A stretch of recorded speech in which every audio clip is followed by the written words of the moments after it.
ในต้นปีนี้นครหลวงเวียงจันทร์ได้มีนักท่องเที่ยวบรรลุ 800,000 กว่าคน ส่วนคาดหมายในปีนี้จะดึงดูดนักท่องเที่ยวให้ได้ 2 ล้านเถื่อคน เพื่อสร้างรายรับจากนักท่องเที่ยวให้บรรลุ$600 ล้านสหรัฐ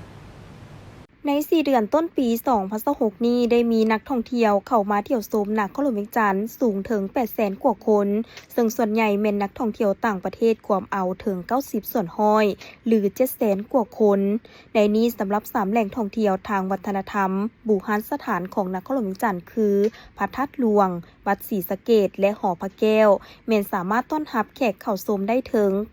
88,040 เถื่อคน ในนั้นยังได้มีโอกาสต้อนรับคณะผู้แทนระดับสูงและผู้นำจากต่างประเทศหลายคณะเช่นประเทศมองโกลีไทยและญี่ปุ่น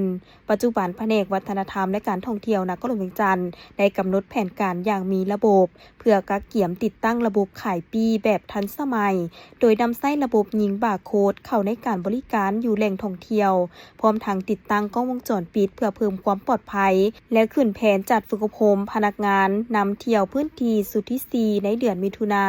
และฝึกอบรมหัวข้อการบริการอาหารและเครื่องดื่มให้แก่หัวหน่วยธุรกิจใน9ตัวเมืองในเดือนกรกฎาคมนอกนี้ยังเล็งเก็บกำข้อมูลเพื่อเสนอเอาวัดพลไซ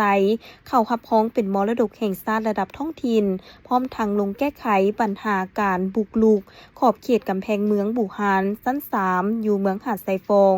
สำหรับคาดหมายในปี 2026 นี้นครหลวงเวียงจันทร์จะดึงดูดนักท่องเที่ยวให้ได้ 2 ล้านเถื่อคนและสร้างรายรับจากนักท่องเที่ยวให้บรรลุ$600 ล้านสหรัฐนอกนั้นก็จะได้ลงประเมินมาตรฐานท่องเที่ยวอาเซียนเพื่อนำเสนอรับรางวัลให้ได้7 แห่ง